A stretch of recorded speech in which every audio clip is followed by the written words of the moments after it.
Hello, this is Jack from MABRIK and welcome to our special video on comic books. And these are not actual bone claws. I wish. Actually, they came from the ex-wife. That's that bushy thing beside me. Don't ask. So today, this is a very historic occasion. We wanted to go on a very broad spectrum of what comic books are all about. Since Estonia has never really had any. Comic books have been around, from 1837 or so, when Yellow Boy came out first in Geneva. And since then, fast forward to 1939, we have Batman coming out just before the eve of World War II as a completely sideline character in the detective comic series. Of course, during the First Republic of Estonia, we had comic books of sorts. But since those days, this one, for example, is a Mickey Mouse comic book entitled The Wild West. It came out in 1937. It was published in Tallinn. And as you can probably imagine, it's wildly different to anything that is available currently today. Fast forward, Estonia got smushed in the Second World War and had no choice but to spend the next half a century under the yoke of the Soviet Union. As pop culture progressed in the western parts of the world, we really didn't have anything like this. In fact, the 90s hit us, we got some Mickey Mouses, and there were a few limited runs of Spider-Man and Tom and Jerry's, and they still make some of those translation versions, but definitely nothing like this. So to my fellow countrymen here in Estonia, I'm going to explain how comic books work, why I like them so much personally, and maybe why you should too. Oh, and before we start, comic books, even if we compare to stuff like in the 80s, have also made significant technological leaps, paper upgrades and whatnot, more flashy colors. Actually, it's pretty damn interesting. So, anyways, where was I? Comic books. Specifically, the comic book genre can be divvied up into two different things. You have regular comic books. They're usually around the 50-page mark. For special editions, most regular cover versions are somewhere around the 30 pages. And that includes sometimes some ads here and there, but this is kind of part of the appeal. And comic books usually run in a series. So, for example, I have Scarlet Witch number 3 and number 4 right here. So, the story continues. Well, a lot of people, and for a long time even myself, preferred graphic novels is because you get one thing, it's a complete story. You don't have to go hunting for specific issues, although it is not always the case. Sometimes the story just takes up so much page room, you cannot put it into a comprehensive cover version without going into multi-volume editions, or omnibuses sometimes, even, as they're called. Mind you, comic books have been around on an epic scale for a very, very long time. And a lot of these stories have been fleshed out, discontinued, restarted, remade.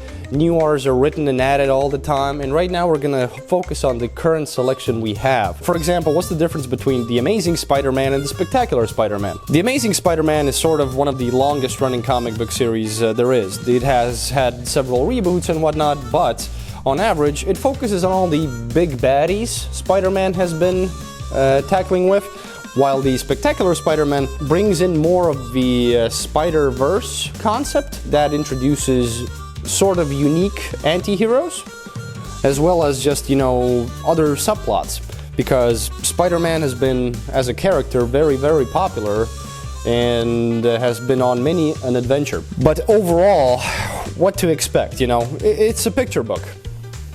That's how you dumb it down.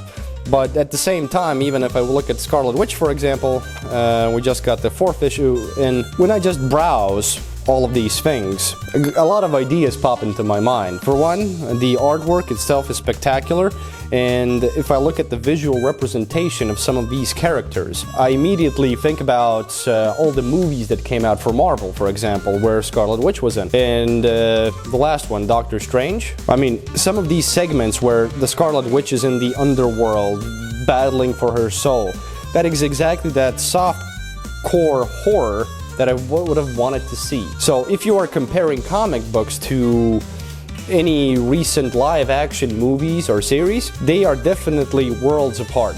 Why? Because these characters, while still canon, kind of continue on in their own realms. It's not like stuff only happened in those movies. No, there's everything you can imagine in between. Here, for example, the Scarlet Witch is not dead, definitively. What else? Star Wars is another good example.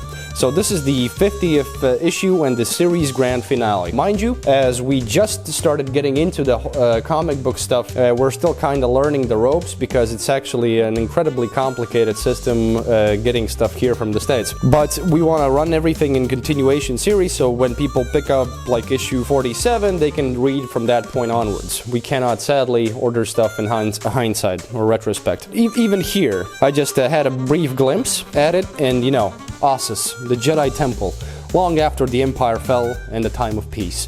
And here you see Luke Skywalker, as he should have been in that sequel trilogy we all love very poorly. Here he is talking to his son, and in glimpses of the past revisiting some of the adventures. Some of these things are just beautiful to behold. He has faced Vader more than 100 times already, so you know, lots of close calls with this one. Another good example is The Walking Dead. So if you're thinking how issues work in general, from 93 to 95 is a specific sub-story within the comic book series. Here, actually, surprise, surprise, Carl and Glenn are still alive.